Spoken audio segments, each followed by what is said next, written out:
स्थानीय संस्कृति भवन परिसर में जिला समाज कल्याण विभाग पक्षर आंतर्जातिक महिला दिवस पालित होईछि। एथिरे मुख्य अतिथि भाव जोगदे अतिरिक्त जिलापाल शरत चंद्र बेहेरा कहिथिले जे महिला माने समाजर प्रगतिर कर्णधार।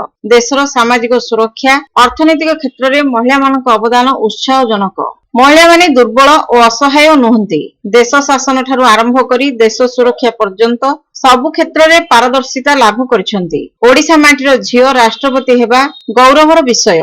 एडीएमओ डाक्टर चंद्रकांति आचार्य, डेप्यूटी कलेक्टर प्रियदर्शिनी मल्लिक, अतिरिक्त जिला शिक्षा अधिकारी ममता मिश्र, लोक संपर्क अधिकारी संतोष कुमार सेठी, जिला शिशु सुरक्षा अधिकारी मनोज कुमार त्रिपाठी, डीपीएचसीओ रविन्द्र कुमार प्रधान प्रमुख जोगदे महिला बिना परिवार स्थिति दुर्बल होइथाय बोली मत व्यक्त करथिले। जिला समाज कल्याण अधिकारी चिन्मयी रथ अध्यक्षता करथिले। एही अवसर में उल्लेखनीय कार्य पई अनुष्ठान व्यक्तिविशेष, सीडीपीओ, सुपरभाइजर, अंगनवाड़ी कर्मी और सहायिका मानकु संबर्धित करा जायथिला। छात्री माने सांस्कृतिक कार्यक्रम परिवेषण करथिले। प्रोग्राम ऑफिसर शर्मिष्ठा होता धन्यवाद अर्पण करथिले।